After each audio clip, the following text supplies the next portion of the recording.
Welcome to the Elevated Trader Podcast. I am Dr. Kristin Kidgel. And I am Tracy Ball.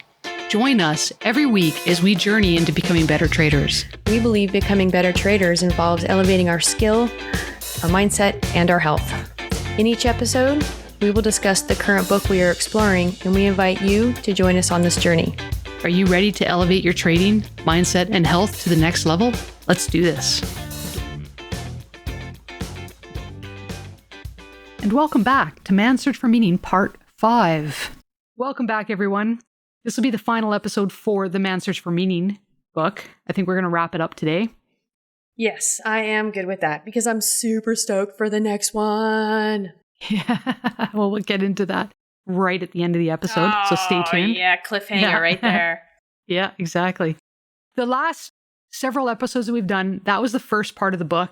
Book's broken into two parts. You've got the first part, which is his story, and the second part is the logotherapy, which is the type of therapy. So if you're familiar with Freudian therapy, that kind of thing, that's where you sit on the couch and, everything's rooted in your relationship with your mother and your father, et cetera, et cetera. Well, logotherapy is really, in a nutshell, about finding purpose and meaning in your life. And however you do that, that's what you need in order to continue through.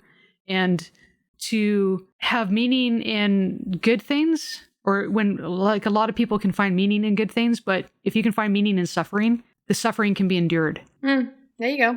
Yeah. That's really what it's about. We can see that in trading. Oh yeah, absolutely. Can you endure the suffering that you're imposing on yourself? I guess it depends on what your purpose is. So and we're going to get into that because the very first quote that I actually want to talk about right now is on page 99, where it says, "Man's search for meaning is the primary motivation in his life and not a secondary rationalization of instinctual drives. Fulfillment comes when satisfying his own will to meaning." Okay, knowing your why is extremely powerful. We are willing to live and die for this. Mm-hmm. Now, we've said this before. Know your why. In trading, it's extremely important. Know why you're doing it, because that's what's going to keep you disciplined. It's going to keep you heading in the right direction. But not only is it going to do that, but as you are working in the direction of your why, as you are heading in that direction for your purpose, that fulfillment is going to give you satisfaction in your life. That's how you find happiness. Oh, because you're walking in alignment with your purpose. Yep. That has been an eye-opener for me.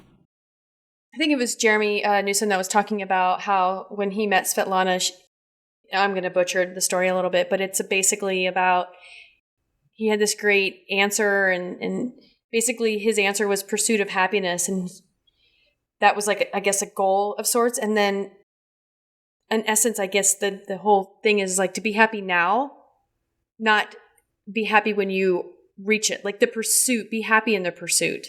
Exactly. You're already happy. Aren't you? He's like, aren't you exhausted? Constantly pursuing. Yeah. And I really, so true. I can, that rings true for me too. It's just like, okay, when I have this and when I have that. No, like, be happy now. That's why I'm a goofball. That's why I keep you out of being so serious all the time. Let's be happy now. It's so true. It's so true. And I think that this is important. So recognizing that, knowing your why are you doing anything, including trading, it's really important. And if you are stepping in that direction, it's going to have massive benefits for you. One of them is staying on target, sticking with your goals, sticking with your rules, staying disciplined. But you'll feel happy because with every step towards your why, with every step towards your goal, that achievement is going to give you satisfaction and make you feel happy. You're going to be happy in the whole process, the journey. Yep, I agree. Which I love. So I don't know about you. I don't want to assume, but I would put money on it that we may have something in common.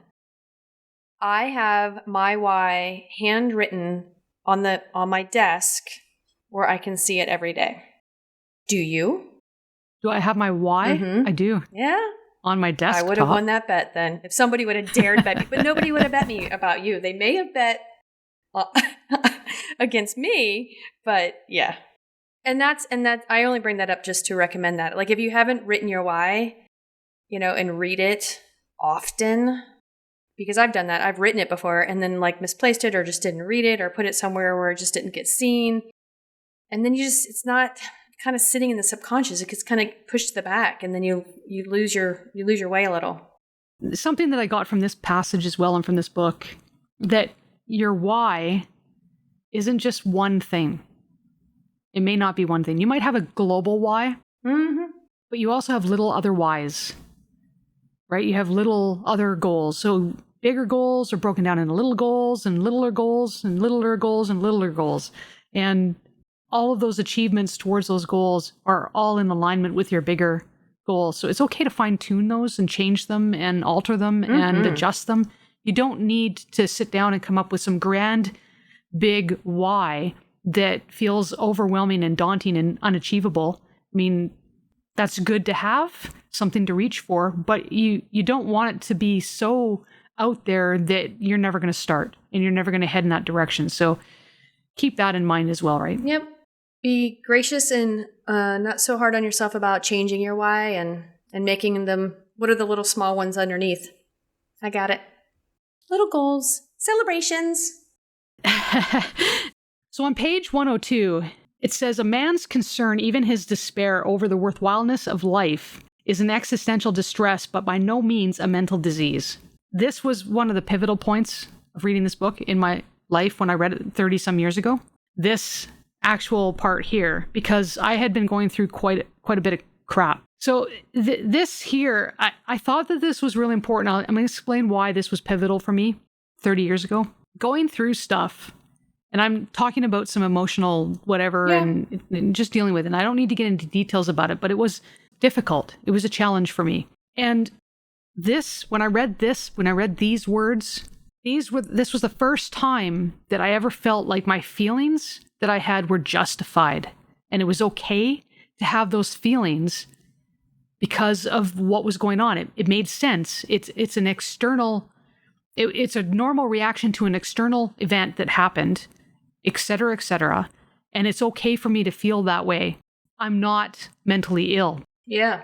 I don't have to look for some other thing. It doesn't mean that anytime we get through something or go through something that we have to respond a certain way or it gets labeled be a certain way. Exactly.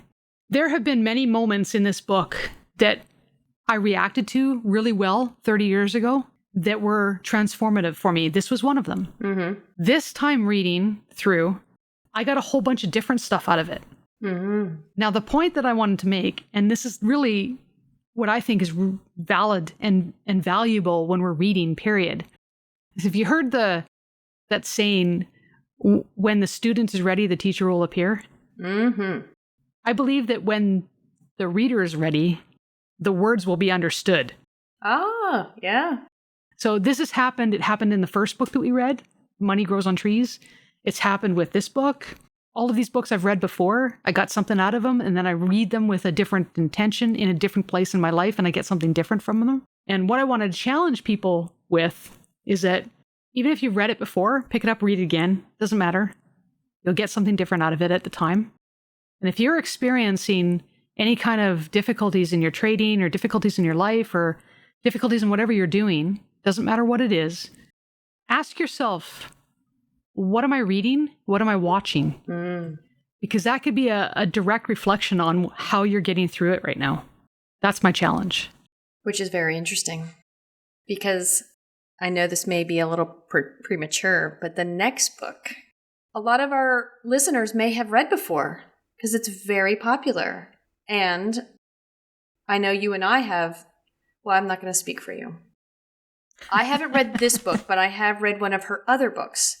I know I'm not going to spill the beans yet on that next book, but I think the biggest takeaway from this is, number one, you probably will never be in a concentration camp. Mm-hmm. And number two, mindset, is everything. And your mindset can be fixed, altered, changed, reshaped, I guess is a really good term. Because a lot of people just don't even realize. They're like, oh, that's who I am. Oh, really? Well, do you want to be different? Good book. I'm glad you picked it. It was a little heavy in the front end, but it's definitely been significantly more enjoyable. So See, I was going to ask you that because I know it's not called Send in the Clown. So I know that I know that it was a little deeper than maybe you were wanting. Is that fair to say? It wasn't deeper. It was really, I didn't know anything about the concentration camps. I've never watched any of the movies. I've never read any of the books. I haven't been to the museums. I know it's harsh. I know it's hard. I know people go to these museums and they watch these movies and they cry. And I'm like, yeah, I just haven't really been in that situation. So that was my first detailed, and that was, he said he left stuff out. Like, he's like, I'm not going to go into all those details. Well, it was detailed enough that it was just heavy. It was just heavy to read. And then it lightens up, and then it's like, you get a lot of aha moments that still grow through it. But yeah. All right. So I've got to ask you, what was your biggest takeaway through this whole book that you could apply kind of right now to your trading or to your life? Ironically, it's stuff that we already know. I already know of neuroplasticity, the fancy word for we can retrain nerves. And if your brain is technically a bunch of nerves, you can retrain it for happiness. Mm-hmm. And I like that a lot. I like that a lot too. Can you imagine? Only imagine a world where people could retrain their lives, retrain their minds, retrain their thoughts, and be happy. Retrain their personalities. Oh, imagine that. Well, who wants to? It's the people, like, if you want to. If you don't like that in your personality, you can retrain it. Exactly. You can't retrain somebody else's. Everybody remember that. All right. So what is our next book then? You're a Badass by Jen Sincero. Awesome. Cannot wait to read this book. Looking forward to it. Check it out. You guys got to read along with us. Don't forget to go and check out our website, theelevatedtrader.com. We'd love to see you there. Find us on Instagram, find us on Twitter, find us on Facebook. Like and share this podcast because that's how we're going to get our name out there. If you find value in what we're doing, please share it with somebody. Yeah, and let us know. Yeah, let us know. We'd love to hear from you. We've been getting some really fun notes. People are inspired to read again. What? And you know what? I would love to know some of your takeaways from this book too. Yeah, let us know. Kristin, would you? Oh, absolutely. 100%. Yeah. Please comment on what you're getting out of the episode. If you have an aha moment in an episode, love to hear it. Perfect. All right, you guys, we'll catch you next week. Thank you for joining us today. For more information about the show, as well as our list of current reads, check us out at www.theelevatedtrader.com. Remember to subscribe and share if you found value in today's episode. See you next week.